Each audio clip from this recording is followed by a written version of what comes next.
The first steel rib was heavier than he expected. Elias dug his heels into the soft autumn earth, his shoulders straining against the curved metal.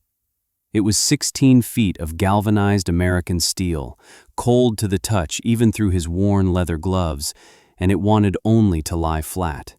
He wanted it to stand. He grunted, a low sound swallowed by the vast quiet of the valley, and shoved. The rib scraped across the gravel foundation, pivoted on its base plate, and rose another foot before gravity took over, pulling it back down with a resonant clang that echoed off the granite face of the mountain. Elias stumbled back, catching his breath. Beside him, a black and white border collie named Finn, who had been watching the struggle with an air of profound canine judgment, lowered his head and sighed. Elias wiped a forearm across his brow, smearing sweat and dust. He looked at the half-finished log cabin sitting in the center of the wide gravel pad. It was a good cabin, built from timber he'd felled himself on the 40 acres his father had left him. The joints were tight, the chinking clean. It was solid, honest work. It was also, according to his plan, only the inner core. He looked back at the stubborn steel rib, then at the neat stack of dozens more just like it. This was the part no one understood. "It'll work," he said, his voice raspy from disuse. Finn's ears twitched, but he offered no further commentary. He had been working since the thaw, ever since the day he'd buried his father next to his mother in the small plot overlooking the creek. He'd spent the first month of his solitude reading through the old man's journals, 3 leather-bound volumes filled with meticulous handwriting, engineering schematics, and observations gleaned from a life spent building things in difficult places. His father had been an army engineer, a man who thought in terms of thermal dynamics and load-bearing capacities. One section, heavily underlined, was titled "The Insulative Properties of Static Air." It detailed a concept the Army had toyed with for Arctic outposts, a structure within a structure, creating a massive, unheated but protected air gap that would buffer the inner dwelling from the worst of the external temperature swings. A thermal shell. The theory was sound, a simple matter of physics, but the application looked absurd. He was building a house and then building a barn over it. That's what Mr. Abernathy had said 2 weeks ago, leaning on the fence post that marked the edge of Elias's property. "Boy, I've been building in this valley for 50 years, the old farmer had said, chewing on a piece of straw. His eyes, crinkled from a lifetime of squinting at the sun, took in the log cabin and the stacks of curved steel. "I've seen folks try all manner of foolishness, but I ain't never seen someone put a tin can over a perfectly good cabin." "What are you trying to do, keep the woodpeckers off it?" Elias had just nodded, his hands busy tightening the bolts on one of the base plates. "I have a plan." Abernathy had chuckled, a dry, rattling sound. "A plan? Well, you'd better plan on burning a whole lot of wood to heat all that empty space. Wait until January. Wait until the wind comes screaming down from the pass. That tin will peel off and land in the next county." He shook his head and walked away, his skepticism hanging in the air like wood smoke. Elias picked up the rope he'd prepared. This time, he wouldn't try to muscle the rib up. He would use his father's principles: leverage and patience. He looped the rope over the peak of the cabin's roof, tied the other end to the top of the steel arch, and began to pull. The geometry was better now. The rib rose slowly, grudgingly, scraping and groaning until it was vertical. He scrambled to bolt it into its footing before it could fall, his fingers fumbling with the cold nuts. When it was secure, he stepped back. One arch stood, a silver crescent against the deep blue of the autumn sky, framing his small cabin. It looked strange, lonely, but it was a start. Finn got to his feet, trotted over, and goosed Elias's hand with his wet nose, a silent offering of support. Elias knelt and scratched the dog behind the ears, his gaze fixed on the single steel rib. It was the first bone in a massive skeleton. The work found a rhythm. Each morning, Elias rose before the sun, the chill in the air a constant reminder of the season's turn. He and Finn would walk the property line, the dog sniffing at fresh deer tracks while Elias planned the day's labor. Then came the long hours of hauling, lifting, and bolting. He devised a small gin pole and a system of pulleys to raise the heavy arches, one by one. Each rib was set 4 feet from the last, slowly creating a tunnel of steel that arched over the log cabin. He was careful to maintain the gap his father's journals had specified: 3 feet of clearance on all sides and 5 feet at the peak. This was the thermal buffer, the dead air that would be his true insulation. The sound of his work carried through the valley. The metallic ring of the impact driver, the scrape of steel on gravel, the occasional curse when a bolt wouldn't thread. It was a lonely soundtrack, and it drew spectators. Mr. Thompson, who owned the general store in town, would sometimes drive his truck up the lane and watch from the cab for a few minutes before shaking his head and driving off. The talk in town, Elias knew, was that the grief of losing his father had unhinged him.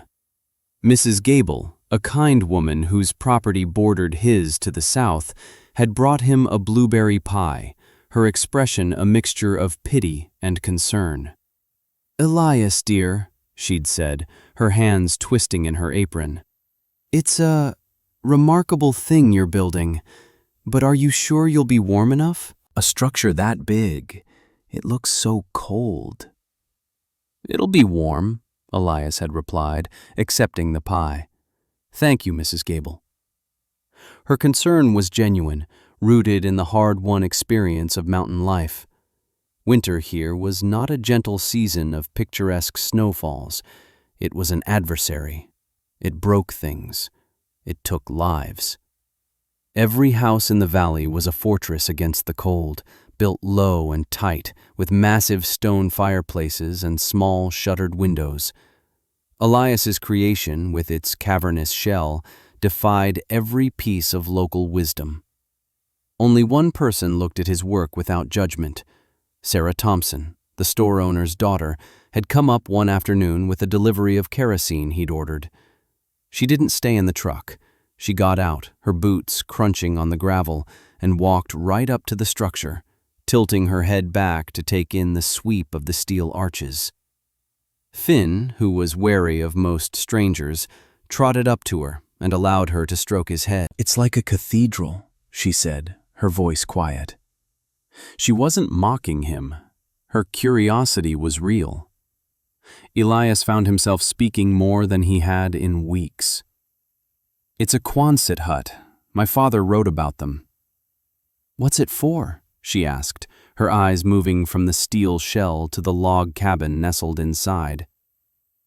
"Insulation," he said simply. She frowned, trying to understand. "But it's not insulated. It's just air." "The air is the insulation," he explained, gesturing to the 3-foot gap. "This whole space, it's a buffer.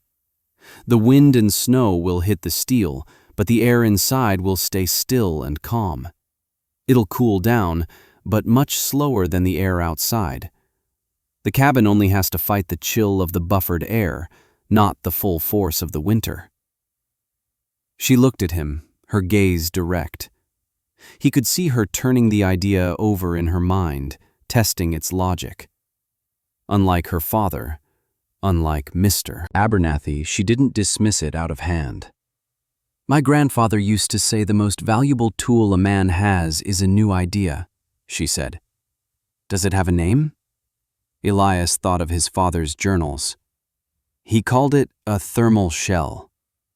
"A thermal shell," she repeated, a small smile touching her lips. "I like that." Her visit was a small warmth in the growing cold of his isolation. It sustained him through the next phase of the project, cladding the frame. He hauled the heavy, corrugated steel sheets into place, overlapping each one and sealing the seams with a thick, tar-like mastic. This was dangerous work, perched on a makeshift scaffold, wrestling with sheets of metal that acted like sails in the autumn wind. One gust nearly threw him to the ground. He caught himself, his heart hammering, and clung to the steel frame, his knuckles white. Finn barked anxiously from below. That evening he sat by his fire, carefully cleaning a long, shallow gash on his arm. He stitched it himself, his movements precise and steady, just as his father had taught him. The physical toll was mounting. His hands were a mass of calluses, crisscrossed with small cuts. His back ached with a deep, permanent throb, but with every sheet he secured, the shell became more real, more complete. He worked from dawn until the last light failed, racing the coming winter. The aspens on the mountainside turned a brilliant, fiery yellow, then shed their leaves, leaving skeletal branches stark against the sky. The air grew sharp, and the first dustings of snow appeared on the highest peaks. He finished the last section of the outer wall on a cold, gray afternoon in late October.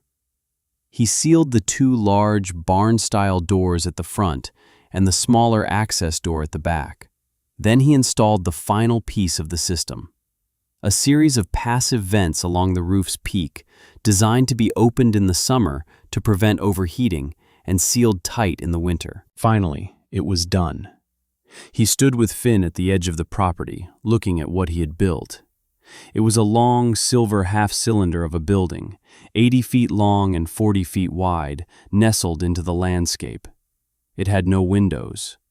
From the outside, it looked like a stark, utilitarian military building, an alien structure in the rustic valley.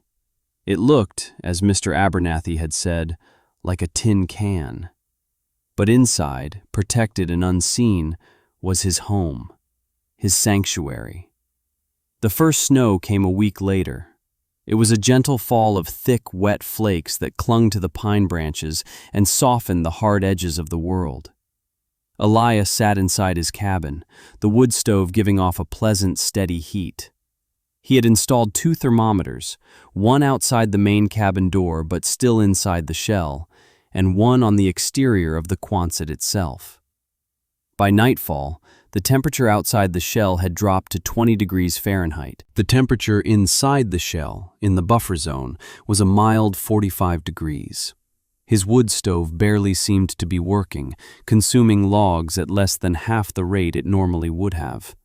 He wrote the numbers down in a fresh journal, just as his father would have done. Outside, 20. Inside shell, 45. Inside cabin, 72. It was working. The mockery didn't stop, it just changed its tune. A light snow is one thing, Mr. Thompson declared at the general store, holding court with the local coffee drinkers. Wait till we get a real storm. 3 feet of heavy, wet snow. The weight will buckle that roof like a tin can. Elias heard the talk when he went to town for supplies.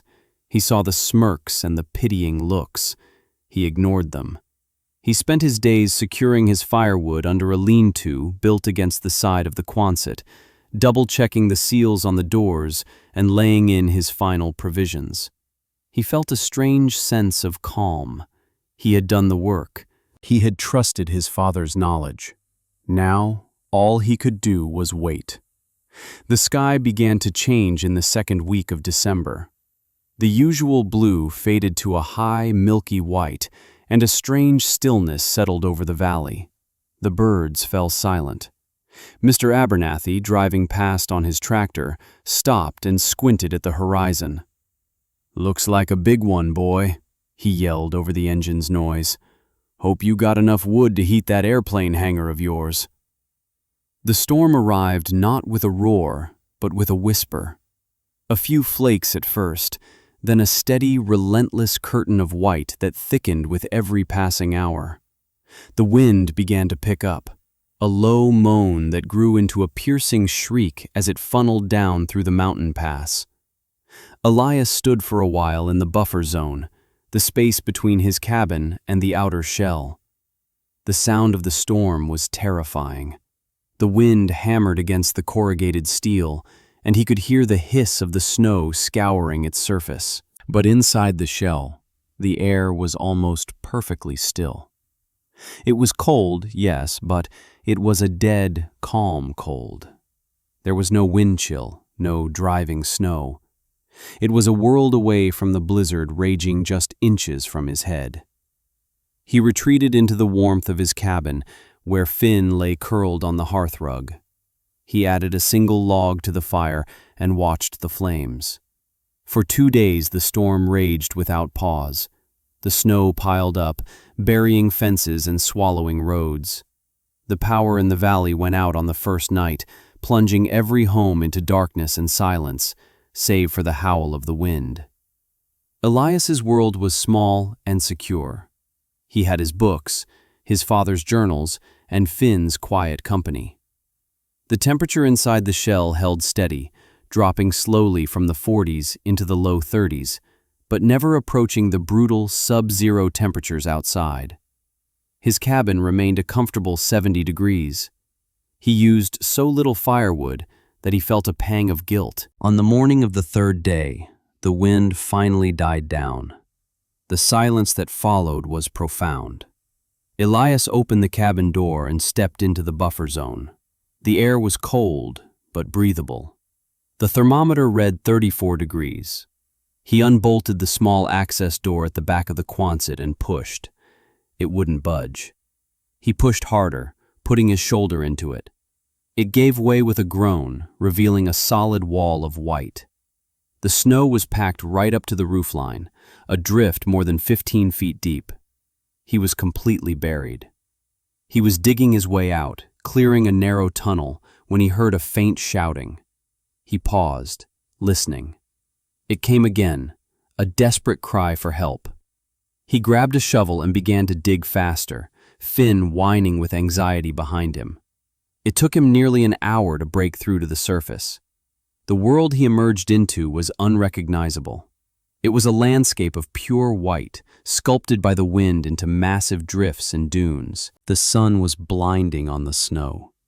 And struggling toward him, floundering through waist-deep powder, was Mr. Abernathy. The old farmer was coated in snow, his face gray with exhaustion and cold. He wasn't wearing a proper coat. "Elias," he gasped, stumbling forward. "My furnace, the pilot light went out. Can't get it lit.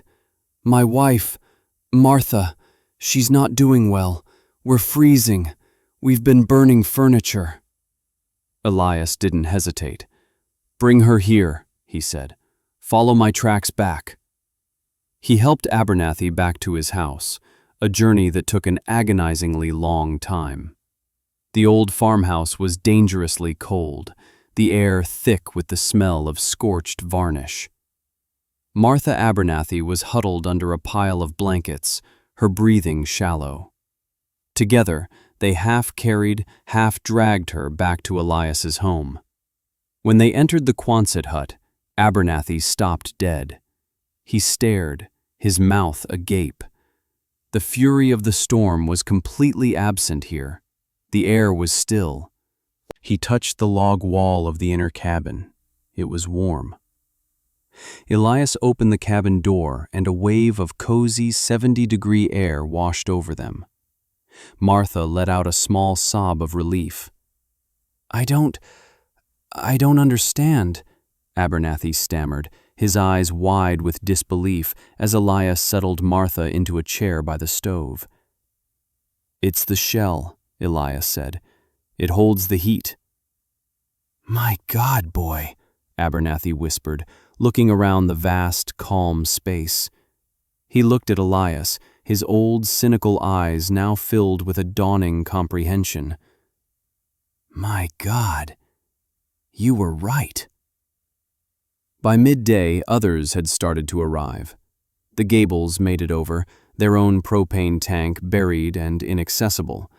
Then came the Thompsons.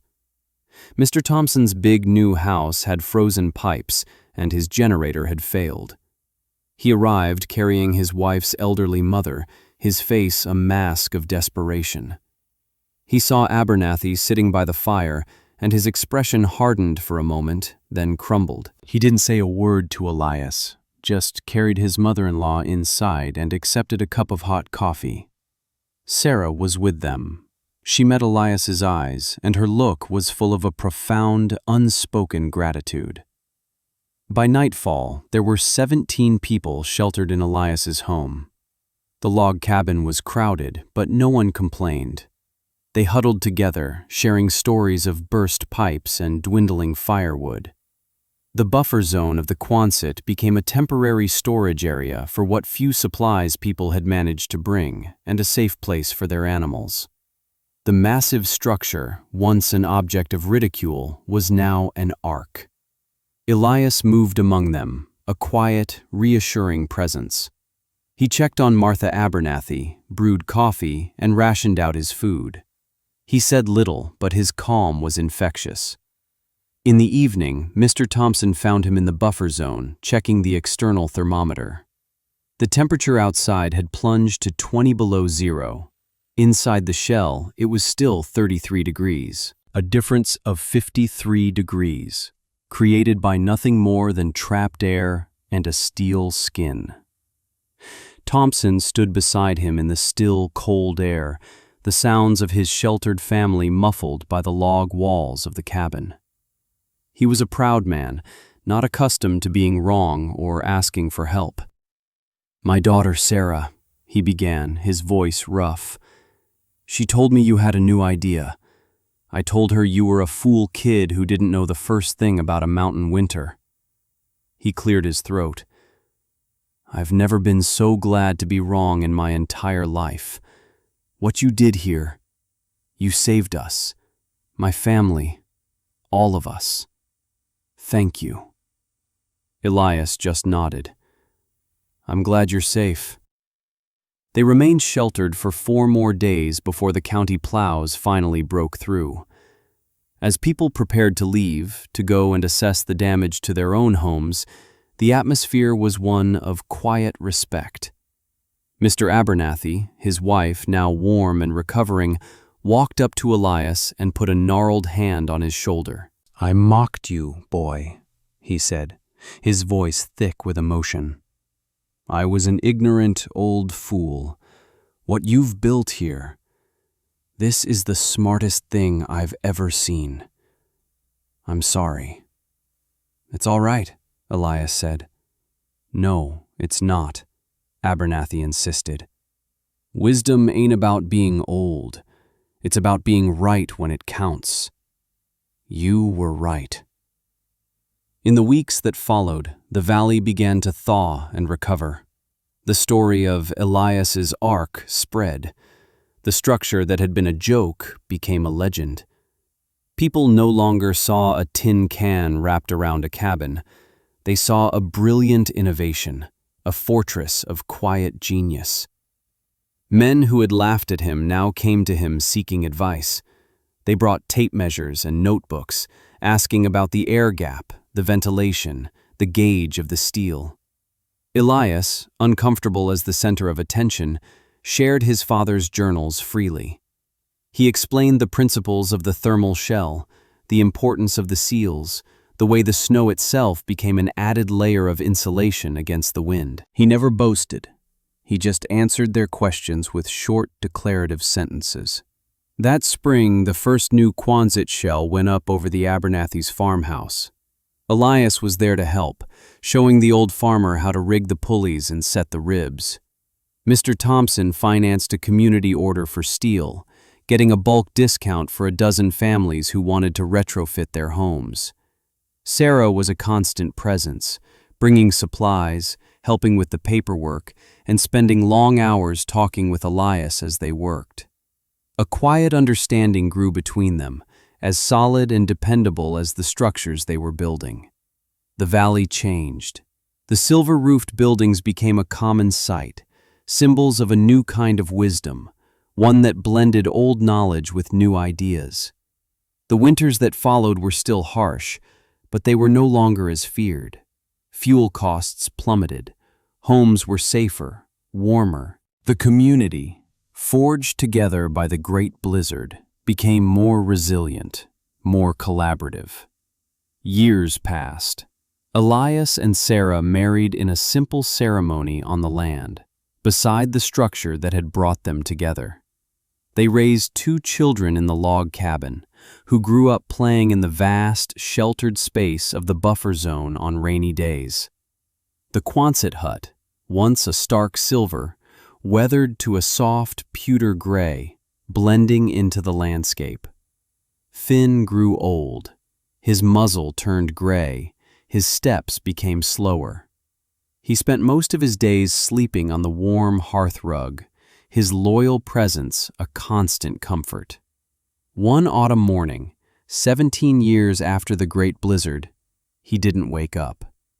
Elias found him lying peacefully, as if he were just asleep. He carried the old dog in his arms, his weight so familiar, and buried him on the small rise overlooking the creek, next to the graves of his parents. He carved a simple stone marker, F-I-N-N.